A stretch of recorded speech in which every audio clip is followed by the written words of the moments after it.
I just learned about 12 kids and I was like, how can I help? How can I build something bigger than me? I could write a check, but what if I get hit by a bus? Who's going to write the check next year? So I created the 12 Days of Pizza, which I just paired because, like, what can I feed a 7-year-old for 12 consistent days that they will like? Of course, pizza. Welcome, high-performing entrepreneurs and business owners.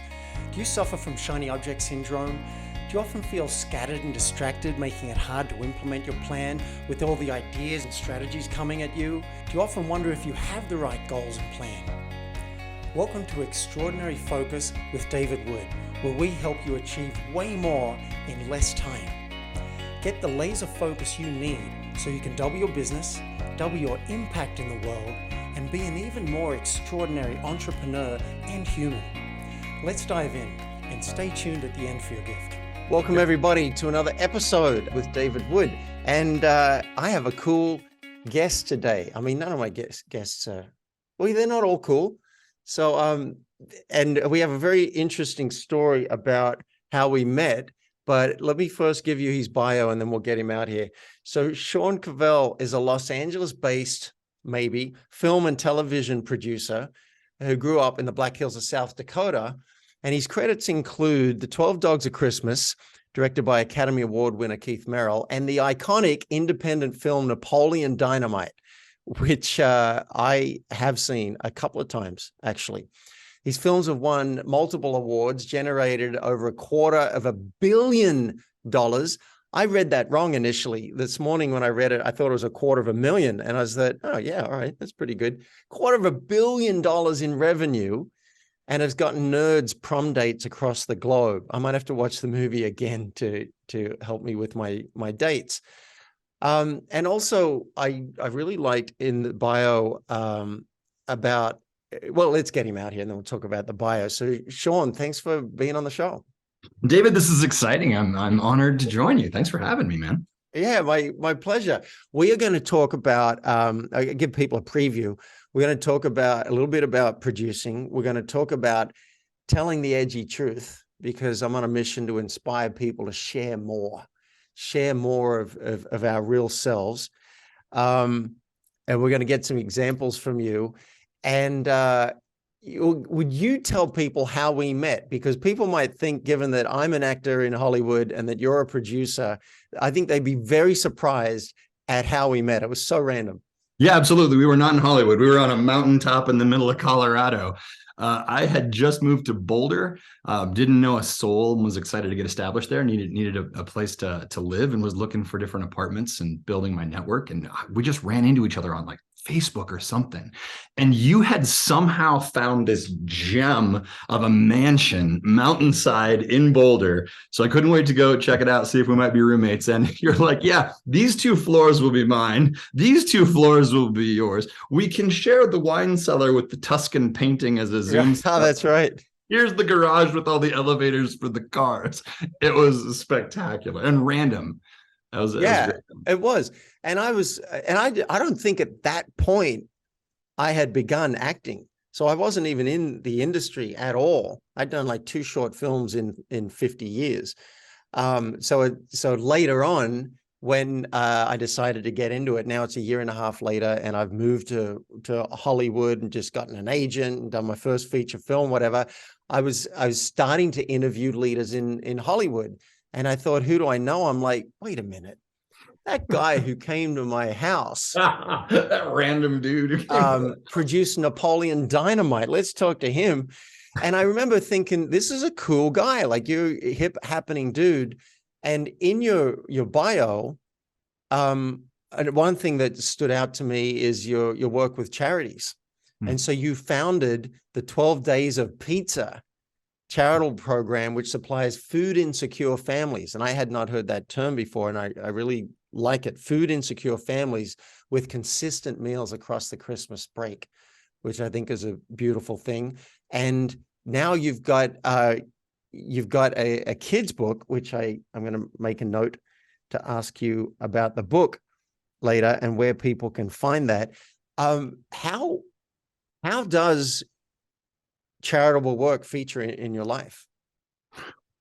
So while I was in Los Angeles, and I spent about 15 years there consistently, I was continually blown away by the level of poverty and homelessness. But it's so big that I didn't know how to wrap my arms around that problem to try to make a difference. And I worked at the Creative Artists Agency while I was in grad school, even in the foundation, which was dealing with a lot of these issues. And it just still seemed so big that it became anonymous. With 12 Days of Pizza, I was back in South Dakota, my home state. And I was having coffee with a teacher the day before Christmas break, and she had 25 kids in her class. And I did the low and slow pitch across the plate, the easy question, are your kids excited for break? And she paused, which I thought was weird. And she said, actually, half of them are really scared because those 12 kids depend on the free and reduced lunch programs. But also I learned about the breakfast programs, and I learned that the school provides food all summer. And I learned about the backpack programs that sends kids home with food for the weekend and all these things. But the 12 days of Christmas break were the only days of the year that the school shut down completely. And these kids were suddenly without consistent meals. And I've learned about the devastation that occurs if they're not, when they come back, they say a full kid's a focus kid. So it'll take them 4 weeks to get focused up to learn, and they're behind already. So it's relentless. So I just learned about 12 kids, and I was like, how can I help? How can I build something bigger than me? I could write a check, but what if I get hit by a bus? Who's going to write the check next year? So I created the 12 Days of Pizza, which I just paired, because like, what can I feed a 7-year-old for 12 consistent days that they will like? Of course, pizza. So I got a pizza partner that also had chicken and salad and all that kinds of stuff, and a bank finance partner, paired them. We took care of those 12 families, but we built a thing. And so year 1, 12 families. Year 2, we expanded to a few more towns, and we served 48 families with 600 meals. And that was great. And then year 3, I was hoping for 1,000 meals, but the machine that we created, which was so simple, 12 families, 12 days, sponsorships, caught on through the Pizza Ranch chain, and we ended up serving 12,000 meals. And each year that program continues to build bigger across the nation. So I didn't create a charity. I just solved a local problem with local business owners who cared about their community. And it turns out there are a lot more local business owners around the world that care about their communities. So it was easy to scale. That's amazing. I'm struck again by the randomness, because you're the kind of person with what you've been up to in business and what you've been up to in charities. And I've watched a couple of your videos. I saw the video, Napoleon Dynamite was not a documentary about your life. And there was another one, one of your TEDx talks about the mind as a computer. I watched a little bit of that. And what I realized is you're the kind of person that I would consider tribe. Like, you're the kind of person that I want to hang out with and have a beer with. And I'm not that social, contrary to well, thanks, man. Popular belief. And you were delivered to my doorstep like as a potential roommate from a Craigslist ad. So I acknowledge the divineness of the universe, and I'm glad we're reconnecting now. I don't know what the future is going to look like, but I wouldn't be surprised if we play in each other's future in some way. Road is long, and I love that. Yes. So tell me, I'm so curious about being a producer. I'm curious about how that happens. Like, is it just someone has money and they go, all right, I'm going to put this behind a film and that'll make me a producer? Or do you have the connections and you know how to move things in time and space, and you're like, I'm just going to get the right people together and I'm going to organize it and I'll be there, then I'm called a producer? How does it happen, and how specifically did it come about that you get a producer credit for a film like Napoleon? Yeah, well, I mean, the answer is yes, you've nailed it all. The producer is a very amorphous title. I went to grad school at the University of Southern California School of Cinematic Arts, just down the road from where you are, in the Peter Stark producing program, which is a pretty elite program. They accept 24 out of about 3,000 applicants a year. And when I got my acceptance letter, it says you will be joined by students from Harvard, Vassar, Oxford, University of Nebraska, ... at Kearney. Like, it was this little podunk school. I was a lot different than my classmates. But in the Stark program, where I now teach each spring the class on independent film business and independent film producing, we say a producer causes a movie to be made, and a good producer causes a movie to be made well, which is amorphous. Or we say a producer brings significant form to significant vision. Or the Thoreau quote, we find castles in the clouds and we put foundations under them. So to do those things, we do all the things that you're talking about. When someone writes a check, they're usually the executive producer, just a finance entity. Best screenplay goes to the guy who wrote the script. Best director at the Academy Awards goes to the best director. Best picture goes to the producer. Because it's our job to find an idea, architect it into a business opportunity, find the money, and then hire everybody, break that script down into the to-do list, go out, manage production, manage post-production, then finish it, market it, sell it to the studios, supervise marketing of it, and send it off. We're the first to kick the lights on and the last to turn them off. Okay. That solves another thing that I was always wondering. A friend of mine did a movie, What Dreams May Come.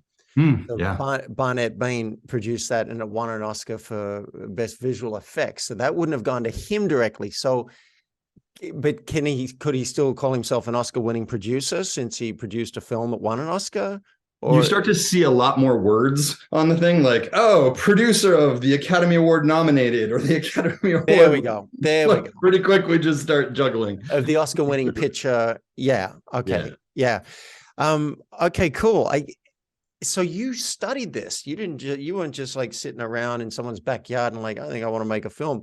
You went and studied it, and it makes sense that you would have to know about business. You'd have to know, I assume you train in financing, you train in budgeting, you train in how to, I assume, accountability, how to have people do things on time. And you got to get the best people, right? Yep. If you're producing a film, does it usually start with a script and then you go and get the director and then you get the whatever? Or do you have a director who wants a picture and go looking for, like, how's that come together? They all happen differently. It might be an idea I have in the shower, and then I have to find a screenwriter to write it out and blah, blah, blah.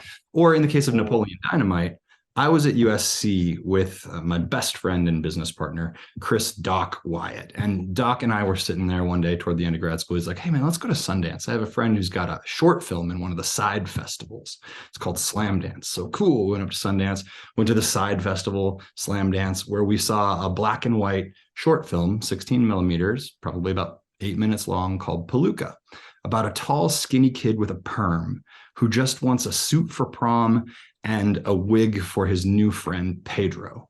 And at the time, that character was called Seth. And I saw that movie and I was like, this movie is weird. And it's set in the middle. And I know about weird and I know about the middle. So we talked to Jared Hess and his wife, Jerusha, and said, what do you think about doing a feature? And they had already started working on one. Then got the script, and it was about going off to find the money. That whole process was interesting as well. And away we go. I'll let you drive. I'll ramble far too long, and I don't want to dominate the airwaves. No, it's fine. I like kind of getting a sense of how the things come together. And I've always been a big into manifesting, not quite the word. I don't mean meditating and just hoping that something will come or visualizing. I mean actually making stuff happen in time and space. And a movie, some of the ones I've been on the set of, the big ones. I was an extra on Mission Impossible 2, and oh my God, like the scale, what goes into it. It's like you could start a mom and pop small business, right? And that's quite complicated. So you got a pie store. But then you get to a corporation that's got 100,000 employees. It's just mind-boggling, the complexity. So I look at some of these things and go, how do they do that? So they didn't start with that. They started with something, I imagine, smaller, like maybe Napoleon Dynamite. You've got the vision of it, and then you get the money and you get the people and shepherd the thing, right? You're a shepherd. Yeah. Yeah. Wow. Absolutely. All right. I love the that. key is to hire people who are smarter than you, right? Like, I never want to be the smartest guy in the room. I want a director who could out-direct me 10 times a day. I want an actor who can elevate that character from the page in a way that I couldn't imagine doing. I want a production designer who can visualize a world from a blank canvas in a way that's so much better than I could. And that's a hard lesson. And when I teach now, I watch my students who have had success struggle with that, because you want to be the smartest guy in the room. And when you do that, you end up with an inferior product. That often. Oh my God! So, well, I can see now why you're a speaker. Like, I watched your speech and how you related some of the lessons of the movie making to other businesses. And this sounds like Richard Branson. He got people who are better than him at a bunch of things, and magic happened. On what a lesson. If you're good at something, you want to do it, and you're probably going to crowd out other people. But if you say, hey, I don't know how I would ever make that shift. So I'm impressed by that. Tell me what's an example from your life where you had to say something and it was difficult. You wanted to hide who you really were, and you decided to speak the truth and took a risk. That's a really great question. So I'm from a town of 500 people in South Dakota. My first job was like branding cows and docking sheep, right? And when I went to undergrad at the University of Nebraska, at Kearney, I had moved from a town of 500,000, or excuse me, a town of 500 to a town of 20,000. And I might as well moved to Dubai. I felt like a fish out of water there. I just felt like everybody's education was superior to mine, that they were so much more interesting and more worldly. And I got in the theater department, and they had all read a lot of Shakespeare, and I'd never read Shakespeare in my life. And so I suddenly found myself creating a lot of facades and masks to pretend like I'm a somebody. And that functioned to some degree throughout 4 years in Nebraska. But then I decided to go off and make movies. So I sold my car for the money to rent a U-Haul, and I put a motorcycle in the mattress in the back of a U-Haul, and I drove to the place to make movies, which is San Francisco, because I didn't know that they didn't make movies in San Francisco. I had no idea. I thought SF and LA were the same. I didn't know they were separated by 400 miles. Like, I hadn't looked at a dang map. And so I find myself broke in San Francisco. I was living in that U-Haul for like 2 weeks. Yeah. While I'm trying to figure out my life. And then one day I went to a party. It was for a new .com that was focused on casting, connecting casting directors with actors, with producers, and bringing it all together. And I snuck into the back door of that party, and I'm there talking to a few people. And over on the side of the room, there was a woman standing there, and she had this beautiful red satin dress, and her hair was up. It was not a dress, it was a gown. She's in that gown, and her hair was up, and she had roses embedded in her hair. Not even a tiara, but more like a crown. And I started talking to her, and it comes to find out she was Princess Mandana Farmian, who was the last granddaughter of the Qajar dynasty of Iran, whose family ruled that country from the 1300s. And we kind of hit it off. She was into Harleys, and I grew up by Sturgis. Didn't see that one coming. And we decided to go out and grab lunch. And suddenly I faced that same thing I faced in Nebraska. Like, oh my gosh, I've got to put together this facade, and I've got to pretend like I understand what it's like to be oil rich, and that I've traveled to all these countries. What sort of an accent should I invent? Like, all these things. And it was crushing. So I made a decision coming to speaking the truth. I grabbed the photo album my friend made for me when I left South Dakota, and I brought it to our lunch at Neiman Marcus. And I opened it up, and I was like, this is my first pet. It's a chicken that I trained to sit on my shoulder, and it would cluck all the time and poop on you. And this is what it was like to go camping with my family. We camped in a teepee, and it was my dad and all of his buddies, and we were dressed up like pioneers, playing with guns and throwing knives and stuff like that. And I just showed her all of my redneck roots as a way to stop myself from trying to posture. I created a space where I couldn't do anything but tell the truth, because I didn't feel strong enough to be able to tell the truth on my own. Wow. And we dated for quite some time. She was so formative in my life. She's the one who could say, okay, what you're doing, what you want to do, this creating a movie, marrying business with creativity and doing something in the film industry. That's called producing. And to do that, you need to move to Los Angeles, and if you can, get into USC's Peter Stark producing program. And she would just help me learn how to do life. I couldn't read any of the menus, David. I didn't know what prosciutto was. I went into an Italian restaurant wanting a slab of lasagna, and that does not exist in San Francisco. So I was starving to death, and she just kind of held my hand and walked me through it. So I love that. And I like that I think we can all relate to feeling a fish out of water, feeling like we don't really belong or fit in, and hoping people don't work it out. Right? Yeah. I'm just not going to let people know I don't really belong here, and hopefully no one will notice. It reminds me of I went to an acting class with a famous teacher recently, well, famous in LA, and she mentioned something about a substitution, and I raised my hand. What's a substitution? Because I've I've been performing for 20 years, but I've only been acting for a year and a half. And I'm hanging out with actors who've been at it for a long time. And maybe I shouldn't have said anything, but I said, what? And she stopped the class and she said, have you not acted before? Because you're supposed to have had some experience. But I said, yeah, I've acted. I'm just not familiar with that word, that term. She told me what it was. I'm like, oh, okay. I know what that is. I just didn't know the word. And that may have cost me because I ended up not getting into her class that she teaches personally. She put me in another class with another teacher. And it may have been that line that she's like, oh, this guy doesn't have the experience. And maybe that's perfect. I'll do the class with the other teacher, whatever. I sent her a note saying, well, you're missing out to not be teaching me personally, but that's fine. We'll meet in the end. But I understand that, like, don't catch on. Yeah.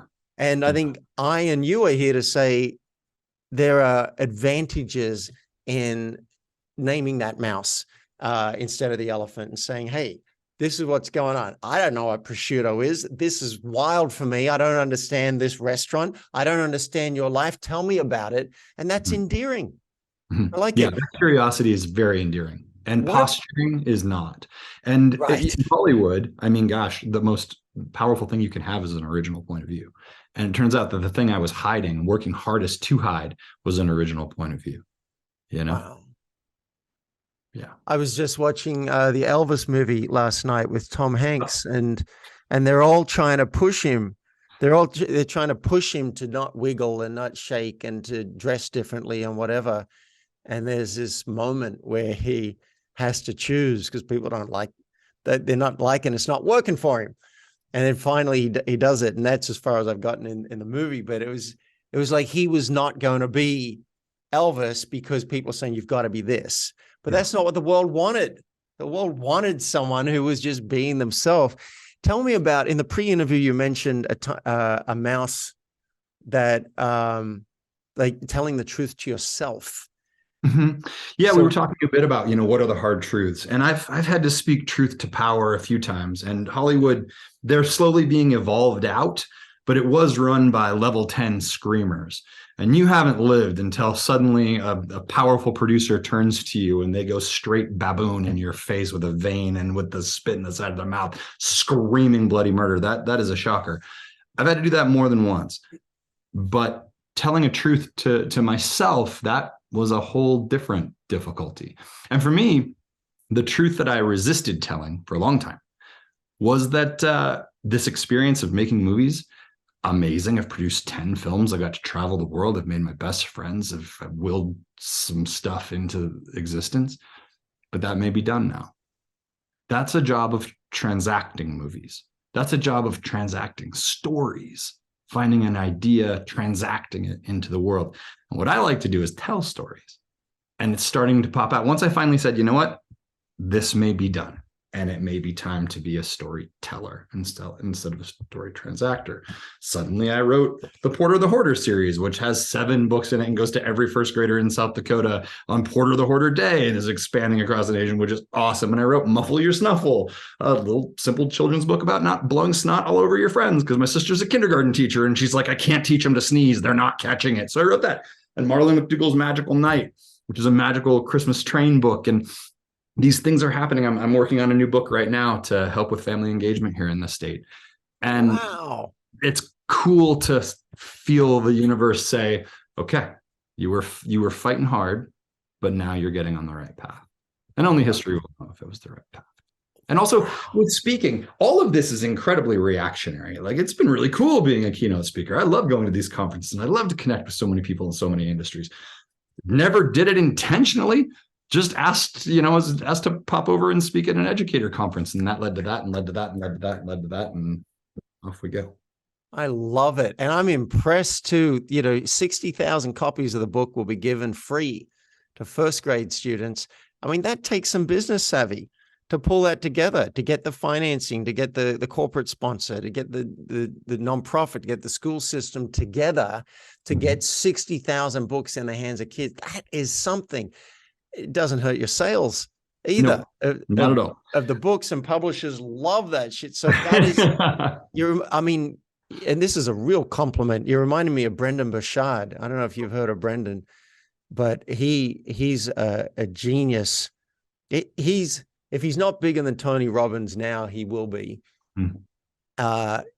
And he's still like, what is he, 35 or something? And he's been on Larry King and whatever, and hangs out with presidents. And he mastered how to bring something like a speaker's or an author's product, right? Your intellectual property together with a nonprofit that has massive reach, together with a corporate sponsor that'll fund it all. Mm-hmm. And it seems like you also have worked out how to do this, which is a real work of magic. Thank you for saying. Again, entirely reactively. Like I went to New York to meet with a few agents on Porter the Hoarder, and they told me the 12 reasons that it wouldn't work. And I said, oh, okay, that makes sense. And went back and created a publishing company and learned manufacturing overseas and learned customs laws and shipping. And the reason that Porter came together is because I found out about 20 schools out here. They were having problems causing family engagement in the home. Like parents were on screens and kids were on screens. And also there was a 32% grade level reading ability here. It was very, very low. And so I was like, wait, my book is a game. Let's see if we can make something. And we did, and it worked. So now it's scaled up, and now we do a lot more. Wow. Reactively. I would like to become proactive. It's a better plan, though it is fun to learn new industries, I have to say. Yeah.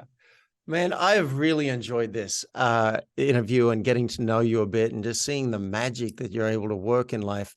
Where can people find out more about you if they want to connect and be in touch?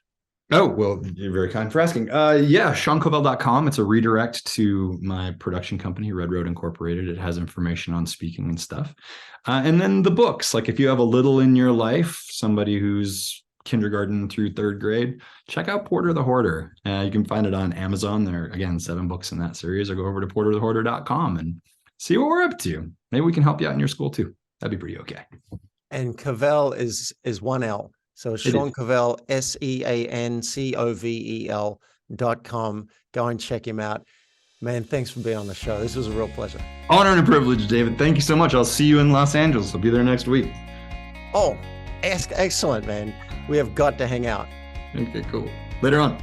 You've been listening to Extraordinary Focus with David Wood. Now, to achieve way more in less time, to double your business and your impact in the world, and to be an even more extraordinary entrepreneur and human, make sure you get your gift basket that includes a cheat sheet to double your focus, a short video to implement the steps, and a free focus audit to identify the #1 focus leak in your business and how to plug it. To get all 3 of these goodies, just go to myfocusgift.com. If you've gotten value out of this episode, tell your friends. And nothing says keep up the good work, David, like a review, which helps us climb in the rankings and reach more listeners.